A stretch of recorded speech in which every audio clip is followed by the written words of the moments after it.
খাতিৰাম বড়ো ডাঙৰীয়াই মোক জনোৱাৰ লগে লগে মই আহিছোঁ। আহি পেলাই দেখিছোঁ যে ইয়াত গৰাখহনীয়া হৈছে।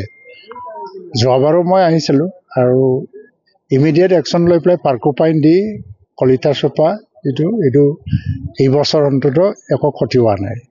তো এইটো আৰ্চিথল বুলি যিটো বৰিষা ডঙা, ইয়াত আকৌ নতুন ইৰচন আৰম্ভ হৈছে। ইয়াত বিভিন্ন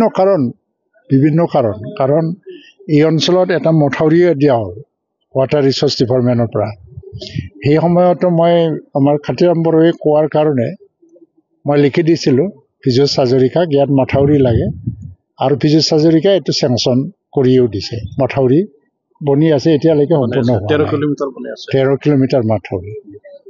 ইয়াত যিটো পাৰ্কোপাইনৰ প্ৰয়োজন হয় সাময়িকভাৱে, এইটো অন্ততঃ এই বাৰিষাৰ ছিজনত যাতে ইৰচন আকৌ নহয়, পাৰ্কোপাইন দি পেলাই এইটো ৰক্ষা কৰিব লাগে। তাৰ কাৰণে মই এইমাত্ৰ ইয়াৰ পৰাই ৱাটাৰ ৰিচোৰ্চেছ মিনিষ্টাৰ পীযুষ হাজৰিকাৰ লগত কথা পাতিলোঁ। তো আজিৰ ভিতৰতে এইটো নিৰ্দেশ দিব। বিভাগীয় যিটো অফিচাৰসকল আছে, ইঞ্জিনিয়াৰ আছে, ৱাটাৰ ৰিচোৰ্চেছৰ ইঞ্জিনিয়াৰ, তেওঁলোকক তেওঁ নিৰ্দেশ দিব। এতিয়া সোনকালে ইয়াৰ ব্যৱস্থা ল'বৰ কাৰণে তেওঁ মোক প্ৰতিশ্ৰুতি দিছে। এইটো ছাৰ্ভে কৰিব আমাৰ। নাই, 13 কিলোমিটাৰটো এতিয়া বনি আছে, এইটো নতুন নহয়, মথাউৰিটো হৈ আছে। এইটো একেবাৰে হলা পাৰৰ পৰা কদমতলা হলা পাৰৰ পৰা বড়োচোপালৈকে এইটো অলৰেডি হৈ গ'ল। যোৱা বছৰতে পীযুষ হাজৰিকা নিজে আহি পেলাই বনাই আছে। এইটো কিন্তু সেইটো একজেক্টলি মই ফিগাৰটো নাজানো, ডিপাৰ্টমেণ্টে জানিব। 13 কিলোমিটাৰৰ মাথাউৰি আৰু পীযুষ হাজৰিকাই নিজে আহি পেলাই এইটো ছাৰ্ভে কৰি পেলাই চেংচন কৰি গৈছে। আৰু মই তেতিয়া লিখিতভাৱে ৰিকমেণ্ডেশ্যন এটা দিছিলোঁ যে যিহেতু মোৰ বিভাগ নহয়, বেলেগৰ বিভাগ, এইটো কৰিব লাগে বুলি। তেখেতে মই ৰিকুৱেষ্ট কৰাটো ৰাখি পেলাই মোক জনায়ো দিছে যে মই চেংচন কৰিলোঁ। কিন্তু ইয়াত সমস্যাবিলাক নতুন আহি গৈছে। ইয়াত বহুত ধৰণৰ সমস্যা ৰাইজে কৈ আছে। ইয়াত কাউন্সিলৰ তৰফৰ পৰা অলপমান পদক্ষেপ ল'ব লাগিব।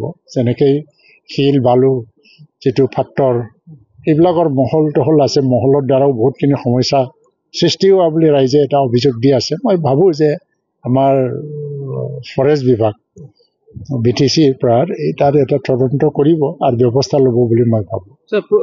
পাৰ্কোপাইনৰ দ্বাৰা সম্পূৰ্ণ প্ৰটেকশ্যন দিব পৰা নাযায়, কি উন্নত ধৰণৰ পাৰ্কোপাইন হ'লে এটা টেম্পৰাৰী এটা মিজাৰ, আৰু কেতিয়াবা ক'ব নোৱাৰি যে নদী কষ্টটো চেঞ্জ হৈ যায়। এই বছৰত সেইফালে আহিছে। তো পাৰ্কোপাইন দি পেলাই মানে কিছু সময় যদি আমি এইটো প্ৰিভেণ্ট কৰিব পাৰোঁ বা ৰক্ষা কৰিব পাৰোঁ, নেক্সট ইয়াৰ যদি ৰিভাৰ কষ্টটো চেঞ্জ হৈ যায়, আৰু ইয়াত পাৰ্মানেণ্ট কিবাৰ কাৰণে ইনডাইৰেক্ট ডাইৰেক্ট বহুতখিনি মিজাৰ লাগে। এনেকৈ নহয় যে য'ত ইৰচন হৈছে তাত ইম্বেংকমেণ্ট দিলেহে মানে এইটো প্ৰটেকশ্যন হৈ যাব, সেইটোও নহয়। এইটো অলপমান ষ্টাডি কৰিব লগা আছে। আৰু মথাউৰি ক'ত দিব লাগে, মথাউৰি আকৌ লাগে। আৰু এইখিনি মথাউৰিয়ে অসম্পূৰ্ণভাৱে যিটো আছে, কোন পইণ্টৰ পৰা কোন পইণ্টলৈকে কাডঙা বড়োচোপাৰ পৰা এইটো আমাৰ নতুনকৈ যিটো দলং বনাই আছে নয়াবস্তি